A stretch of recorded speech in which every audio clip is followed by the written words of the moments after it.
नमस्कार दोस्तों, सुभाष की बात में आपका स्वागत है।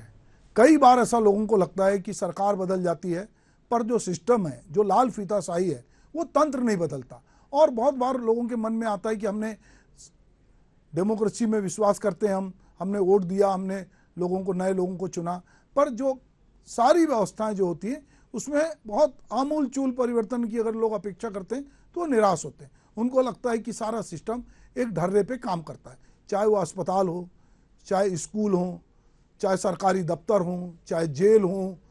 जगह जगह जहाँ भी आम पब्लिक जाती है तो उसको लगता है कि ये पता नहीं ये चीज़ें कब सुधरेगी। अब जेल एक ऐसा होता है कि जो समाज में कोई आदमी आपराधिक गतिविधियों में लिप्त होता है या सरकार को लगता है कि ये इसको समाज से थोड़ा दूर रखना है तो उसको जेल में रखते हैं। जेल में रखने का के पीछे मकसद ये होता है कि जेल के चार दीवारियों के बीच वो रहे। क्योंकि मनुष्य एक सामाजिक प्राणी है, वो अपने रिश्तेदारों के बीच रहता है, दोस्त यारों के बीच रहता है, उसको बहुत तरह की फ्रीडम होती है। पर जेल के भीतर उसकी वो फ्रीडम छिन जाती है।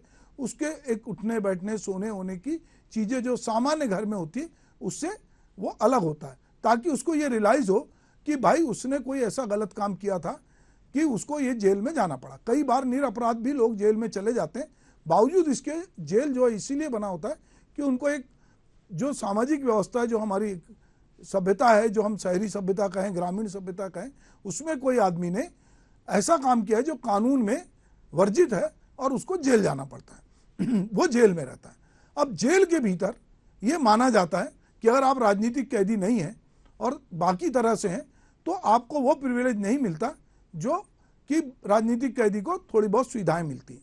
हम अगर जेल मैनुअल को भी देखें या जेल की पूरी परंपरा को देखें, आज़ादी के पहले भी हमारे बहुत सारे लोग जो जेलों में थे, कई लोगों को भूख हड़ताल करना पड़ा। भगत सिंह के साथी जो थे वो भी भूख हड़ताल कर रहे थे और उनका निधन हुआ। भगत सिंह ने भी लंबी भूख हड़ताल की। बहुत सारे लोग जेल में सुधार के लिए, कोई किताब मांग रहा था, कोई खाने की क्वालिटी सुधारने करने की बात करता रहा, ये सब होता रहा। पर धीरे धीरे आज़ाद भारत में जेल भी एक प्रकार से कुछ लोगों के लिए ऐशो आराम का अड्डा बन गए। जेल से लोग गैंगवार करते हैं, जेल से बैठ के सुपारी देते हैं। बहुत सारे हमारे देश में जो गैंगस्टर हैं वो जेल के भीतर सुरक्षित रहते हैं। बहुत सारे नेता कहते हैं कि हम पब्लिक में रहेंगे तो हमारा एनकाउंटर हो जाएगा, हमको जेल भेज दो। बिहार यूपी में ये आम चलन है। कई लोग जिनकी जान पहचान होती है, जिनके पास पैसा होता है या जेल के खेल को समझते हैं, वो लोग जेल में भी वो सुविधाएं कबाड़ लेते हैं जो सुविधाएं एक स्वतंत्र नागरिक को हो सकता बाहर ना मिले। हम ये देख रहे हैं कि बहुत सारे लोग जो पावरफुल लोग जेल में जाते हैं उनके बारे में जेल की चार दीवारी से बाहर खबरें आती है कि वो जेल में उनको बड़ा कंफर्ट जोन है।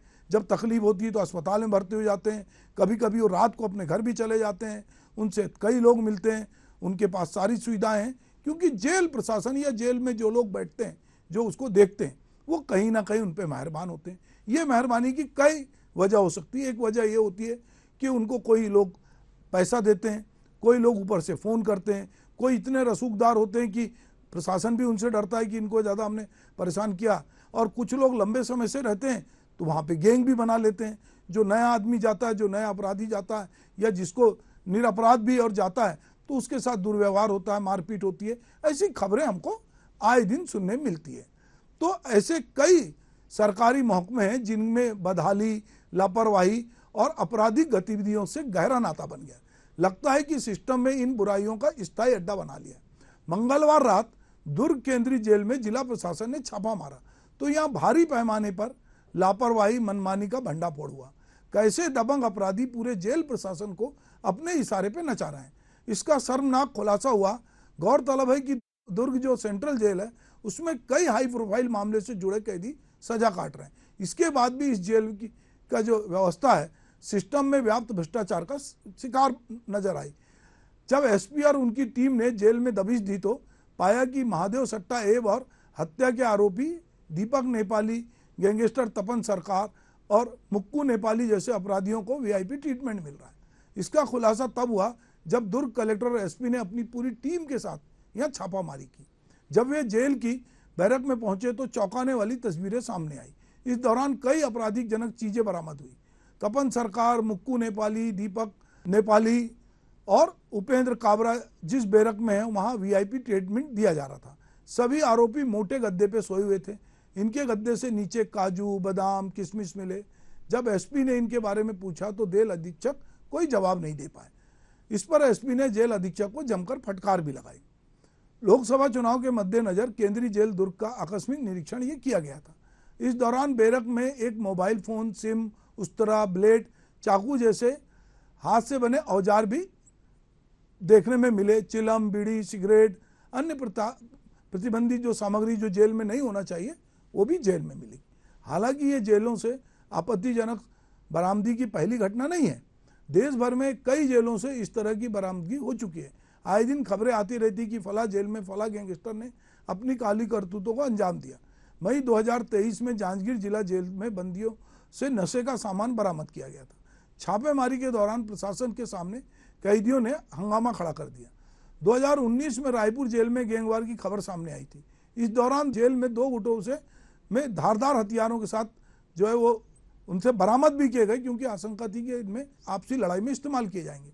जेल में तैनात अमले की मंजूरी या सांठगांठ के बिना ये सब संभव नहीं है। इससे हमारे उस सिस्टम के अपराधीकरण की पुष्टि होती है जिस पर समाज में सुधार लाने की महती जिम्मेदारी है।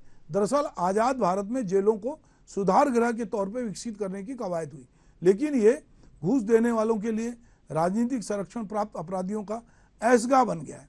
इसी तरह भर्रासाई हमें सरकारी अस्पतालों में भी देखने को मिलती है। आए दिन मरीजों के परिजन डॉक्टर नहीं होने से, ठीक से इलाज नहीं मिलने या अन्य तरह की लापरवाही को लेकर हंगामा करते दिखते हैं। कई जिला अस्पतालों में डॉक्टर कई सालों से जमे हुए हैं, क्योंकि उनका प्राइवेट नर्सिंग होम उसी शहर में है। ऐसे डॉक्टर साहब सरकारी अस्पताल में तो सिर्फ नाम के लिए आते हैं, इलाज के लिए वो मोटी रकम लेने के बाद अपने नर्सिंग होम में लोगों को बुलाते हैं। ऐसे में गरीब और लाचार आदमी के लिए बेहतर इलाज पाना आज भी एक सपना है। इस पर हमारे समय के बड़े कवि विनोद कुमार शुक्ल की कविता मुझे याद आती है, जो इस वक्त की सबसे जरूरी कविता है। सबसे गरीब आदमी की सबसे कठिन बीमारी के लिए सबसे बड़ा विशेषज्ञ डॉक्टर आए, जिसकी सबसे ज़्यादा फीस हो सबसे बड़ा विशेषज्ञ डॉक्टर उस गरीब की झोपड़ी में आकर झाड़ू लगा दे, जिससे कुछ गंदगी दूर हो, सामने की बदबूदार नाली को साफ कर दे, जिससे बदबू कुछ कम हो, उस गरीब बीमार के घड़े में पड़े शुद्ध जल दूर म्युनिसिपल की नल से भरकर लाए, बीमार के चीथड़ों को पास के हरे गंदे पानी से के डबरे में ना धोए, बीमार को सरकारी अस्पताल जाने की सलाह ना दे, कृतज्ञ होकर सबसे बड़ा डॉक्टर सबसे गरीब आदमी का इलाज करे और फीस मांगने से डरे, सबसे गरीब बीमार आदमी के लिए सबसे सस्ते डॉक्टर भी सब बहुत महंगा है। तो ये जो विनोद जी जिस तरह की एक कविता लिख रहे हैं, तो ये तमाम समझ में आता है कि सबसे गरीब आदमी के लिए सबसे कम पैसे लेने वाला भी डॉक्टर जो है बहुत महंगा होता है, क्योंकि गरीब के पास अपना इलाज कराने के लिए कोई पैसा नहीं होता। अंततः वो सरकारी व्यवस्थाओं पर ही आश्रित होता है। तो हमारे जो तमाम सरकारी अस्पताल जो बने हुए हैं, उसमें हम ये नहीं कह रहे कि सारी जगह बदहाली है या सारी जगह अनियमितता है या डॉक्टर लापरवाह हैं, पर बहुत सारे डॉक्टर जो हैं जब इस तरह की लापरवाही करते हैं तो एक आम परसेप्शन जो बनता है, तो लोगों को लगता है कि हमको जो है डॉक्टर ठीक से देख नहीं रहा है। ठीक है, मरीजों की संख्या बहुत ज़्यादा है, तो उनको गलियारों में, गलियों में, सीढ़ियों के नीचे कई बार हम लेटे देखते हैं। हजारों करोड़ के बजट के बाद हम जरूरत के मुताबिक अस्पताल नहीं बना सकते। संसाधनों के अभाव से ज़्यादा कहीं ना कहीं इच्छा शक्ति की कमी और सिस्टम में व्याप्त लाल फीताशाही जो है, हमको लगता है इसके लिए जिम्मेदार है। इसी तरह तहसील दफ्तर, कलेक्ट्रेट जैसी जगहों पर भी आम आदमी ठगा हुआ महसूस करता है।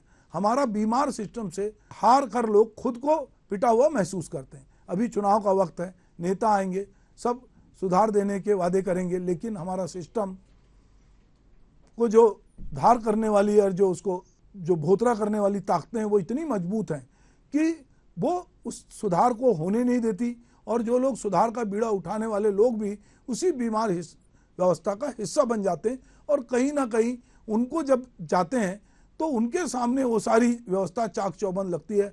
अचानक से कलेक्टर एसपी ने औचक निरीक्षण किया तो ये चीज़ें पकड़ में आई। अगर आप बता के जाते हैं तो वहाँ जहाँ कहीं भी, चाहे वो अस्पताल हो, जेल में मानव अधिकार आयोग की टीम भी जाके आकस्मिक निरीक्षण कर सकती है। हर जगह, हर तंत्र में, सरकार में निरीक्षण के अलग अलग स्तर पर लोग तैनात हैं, पर होता यह है कि वहाँ लोग जाते हैं, नेताजी भी जाते हैं तो फोटो खिंचाने जाते हैं, किसी को देखने जाते हैं या थोड़ी बहुत डांट डपट करते हैं। पर थोड़ी बहुत डांट डपट या एक आध दो डॉक्टर पे कार्रवाई या एक आध किसी जेलर पे कार्रवाई से ये सिस्टम नहीं सुधरेगा। दरअसल हमको पूरे सिस्टम को एक संवेदनशील तरीके से, पारदर्शी तरीके से देखना होगा। अगर हम जगह जगह सीसीटीवी कैमरे लगा रहे हैं, चौक चौराहे पे कैमरे लगा रहे हैं, हम मॉनिटरिंग को अपनी मजबूत कर रहे हैं, तो हमको ये सोचना पड़ेगा कि चाहे वो जेल हो, चाहे अस्पताल हो, सरकारी दफ्तर हो, थाने हो, सरकार के जितने ही संवेदनशील आदेश हैं जिसमें लगता है कि लोगों के साथ इस तरह का व्यवहार हो, जो लोग यहाँ पर ये एक प्रक्रिया इसका पालन हो, अगर नहीं होता तो इसमें कहीं ना कहीं हमको पूरे सिस्टम को बदलने की ज़रूरत है। वरना हम अमृत महोत्सव मना रहे हैं, इसके बाद आज़ादी के 100 साल भी मनाएंगे, पर हमको लगेगा कि जो हमारा सिस्टम है वो उस तरह नहीं बदला। हम लोगों के नाटकों में एक गाना है कि गोरे हाकिम भागे रे भैया, आ गए हाकिम काले, बदल गई है चाबी लेकिन बदले नहीं है ताले। मैं हूँ थानेदार रे भैया, मैं हूँ सूबेदार, पहले एक मुर्गी खाता था अब खाता हूँ 4, दमादम मस्त कलंदर। आज विश्व रंगमंच दिवस है, तो हम नाटकों के जरिए बहुत सारी चीज़ों जो विसंगति है हमारे सिस्टम की, हम उसको बाहर लाते हैं। हम कहीं ना कहीं जो हमारी व्यवस्था है उसके कुरूप को हम सामने लाते हैं। हम देखते हैं कि हरिशंकर परसाई जो हमारे समय के बड़े व्यंग लेखक थे, उन्होंने जिस तरह की विसंगतियों को उजागर किया, उनके निधन के इतने साल बाद भी वो विसंगतियां हमको और खतरनाक तरीके से, और ख़ास करके सिस्टम की विसंगतियां हमको उसी तरह दिखती हैं। तो हमको कई बार लगता है कि लोग बदलते जाएंगे, पार्टी बदलती जाएगी, पर सिस्टम को यदि हमने नहीं बदला तो हमको जेल में वही सामान मिलेगा जो आज कलेक्टर एसपी को मिला है, हमको अस्पताल में वही बदहाली मिलेगी जो निरीक्षण में मिलती है, हमको सरकारी दफ्तरों में वही मनुष्यत और काम चोरी दिखेगी जो हमको सालों साल से दिखती है। तो हमको पूरे सिस्टम को बदलने की ज़रूरत है। नमस्कार।